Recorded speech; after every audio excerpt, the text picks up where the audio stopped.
Hey everyone, I'm coming to you from snowy New York, and I wanted to talk about a very serious subject today that affects millions of people.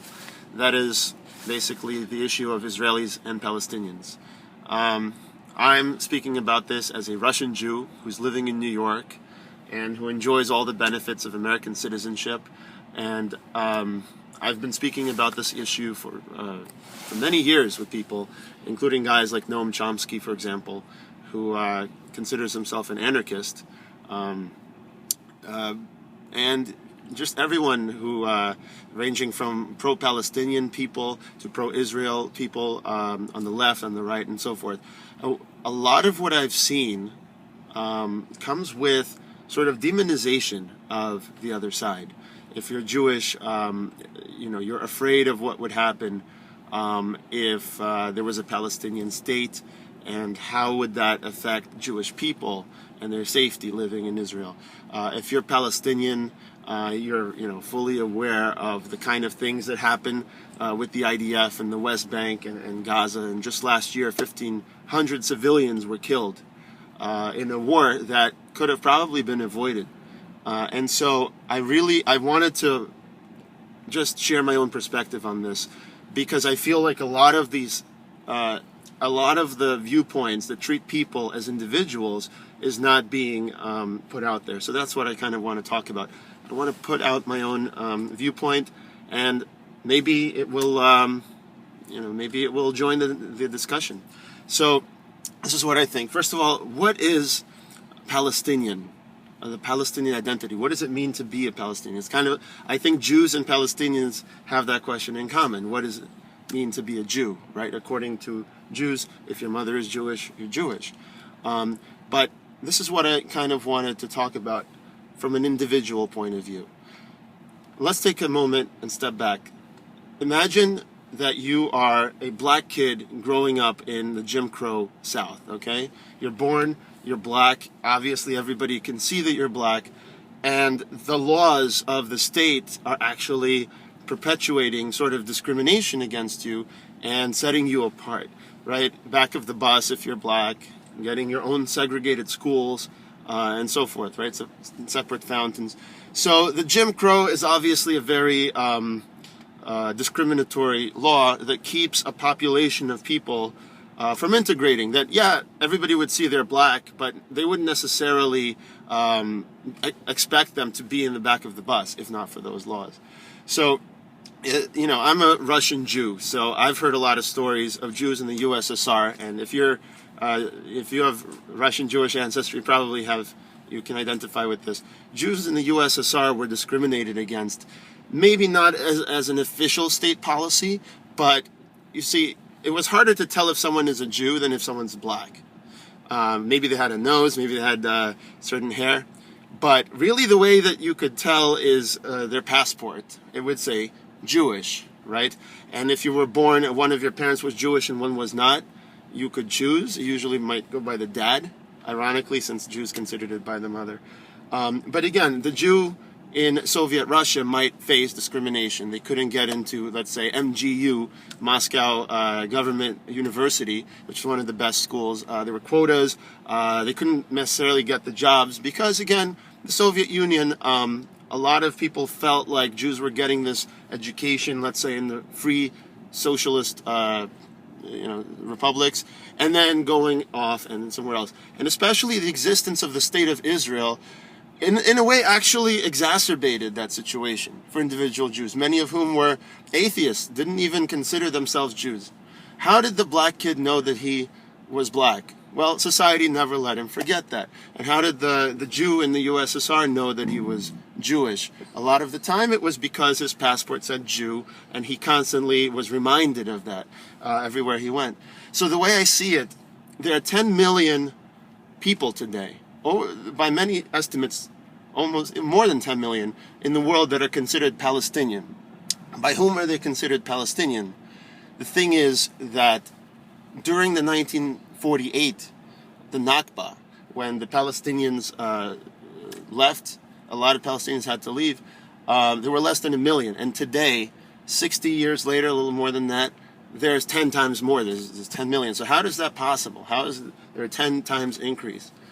I believe that a lot of these people who are living in many different countries are being discriminated against today.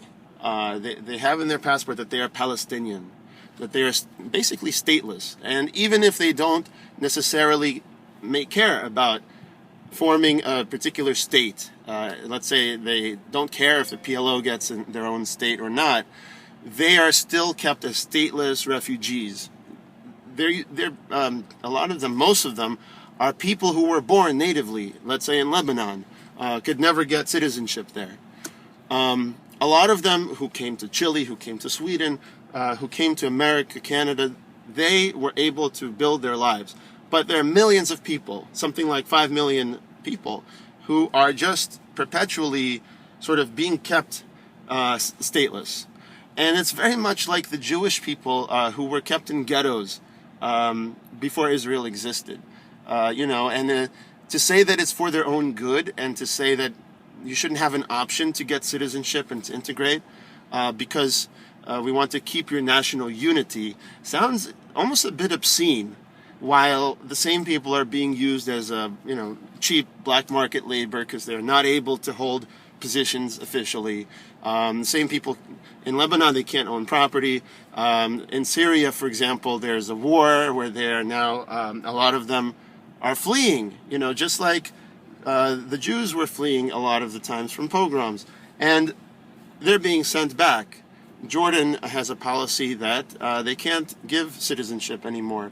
So if you look at these individuals, I would say a lot of them, millions of them, are being told, you are Palestinian and therefore you are kind of second class in a lot of these countries. And I feel that is a significant problem. The right of return is certainly exacerbated as a problem because there are now so many people that are being told that the only place that they can really return to and have any sort of status and protections is Palestine. And I think this is just as wrong as it would be for Jews. A lot of the Jews in Nazi Germany, for example, before the Holocaust, would have liked to leave and would have liked to go to some other country. But they were not able to leave because countries would not give them the citizenship. Entire ships were turned away by American ports at the time and were sent back to, the Reich lands. And later, of course, it got worse. A lot of the Jews knew it was going to get worse, but they weren't able physically to go to other countries. And the same situation, I feel, should not be perpetuated with Palestinians. And look, a lot of Palestinians do have national aspirations, and that's important. But waiting for a two-state solution or a one-state solution or any kind of solution before giving people the option to have normal lives is, in my opinion, not just wrong, but it hurts a lot of millions of people. And if you are concerned about Palestinians and Jews and just people in general, you should not just be talking about, well, how can Israel finally support a Palestinian state? Clearly, the two sides have been apart for a very long time, the two sides being, let's say, Likud or some right-wing government in Israel. And on the other hand, Fatah. I'm not even talking about Hamas, for example, or FLP, or Islamic Jihad, who just oppose any kind of two-state solution. I'm talking about just people who actually are interested or open to at least something. They haven't been able to make a solution. And in the meantime, you can't have all these people just living stateless. And in my opinion, there's so many people now that one country can't solve everyone's problem. They need to be welcomed and absorbed by a lot of countries, just like they have in Chile, just like they have in Sweden. And that will help solve the refugee problem, which will be one less issue when it comes to the right of return. There are other issues like Jerusalem and other things where Israel and a Palestinian state for it to be recognized and really formed would have to agree on for this to happen. And so that's a whole separate question. So on the one hand, I am strongly advocating to look at people as individuals And just like I wouldn't want Jews in the USSR to be told, listen, you're discriminated against for your own good, so you have a sense of national identity, and we all want you to go back to Israel or go to your state. I think that's not saying people for people. On the other hand, of course, they should have the option to either integrate or to support their national aspirations. And again, this is the other thing I want to talk about now, which is the actual solution which could come when it comes to governance. Now, this is a little more controversial, but let me state the facts. People have been trying, many people with a vested interest, including American presidents, to establish a two-state solution. It hasn't been established yet, perhaps because the two sides are just too far apart. Even when Arafat and Ehud Barak came really close to an agreement, the fact is that their constituencies would not allow this to happen. For this to happen, they would have to come to an agreement. They would have to stay in office long enough to implement it, not get assassinated, and then a new state of Palestine would basically have to survive against a takeover by Hamas, which has in the past democratically been shown to democratically replace Fatah and be popular at times. So Hamas is totally opposed to any kind of solution. Then they would have to basically make sure that, and they would have to somehow annex Gaza, which is geographically separated. So they might have to build a high-speed rail or something. Then Gaza and the West Bank would become this one state with very weak military. So they would then have to give basing rights to Syria, for example, who would put, it's mountains, so they would put weapons up there that could easily shoot into low-lying Israel. Then you would have to basically rely on a diplomatic peace to hold forever, because if anything ever starts, if someone shoots rockets, if some little group like Hamas decides to smuggle Russian-made weapons from Syria into the West Bank and shoots, that could escalate. If 3 teenagers escalates into this operation, this could escalate into a war where, again, tens of thousands of people will die. And who wants that? So my solution, which might be a little more controversial, but I think is pretty sound if you look at it, is why don't you use existing states that already exist? Building a state is not easy. The Ukrainian separatists are trying to build a state and be separate. There's a lot of carnage going on there. When Bangladesh tried to separate from Pakistan, there was a lot of carnage there. All around history, you could see building a state requires sacrifice. Israel has been built, it has been recognized by the whole world pretty much as a state, and it has defended itself against those who would try to destroy it or unmake it.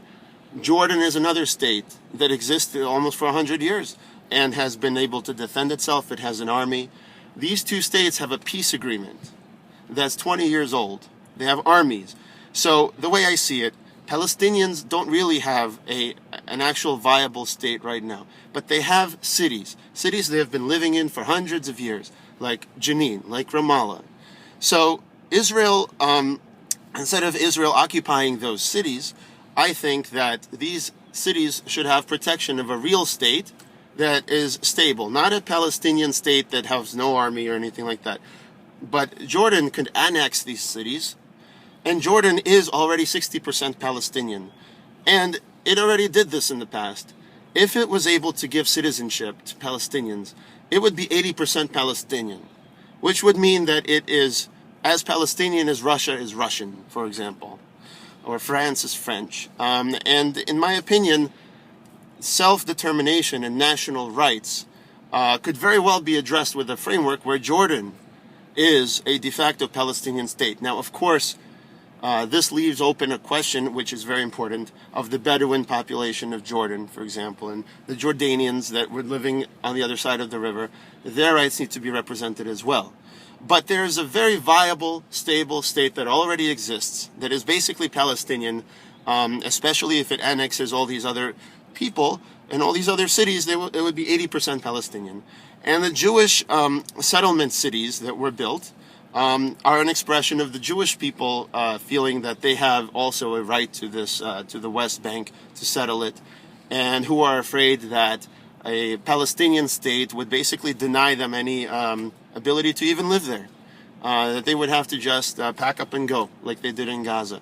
I think my solution is leave everyone where they are and just build the governments around them. Because at the end of the day, states are supposed to serve the people. And if people have to die for an ideology just to build another state, I'm against that, personally. Am I an anarchist? I don't think so. I want states to serve people, and I think that Jordan and Israel have the advantage of existing, being recognized by the whole world, having armies, having a peace agreement, and a stable political structure. Instead of building a small state that could easily lead to more violence, I would rather use these existing states. And finally, have a home for Palestinians, have a home for Jews.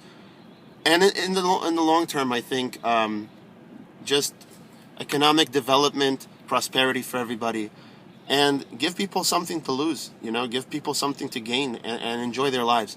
So I'm in favor of any solution that is achievable and gives the most health, safety, and happiness, satisfaction with life to the most amount of people. Thank you very much, and I hope this starts a discussion. All right, thank you.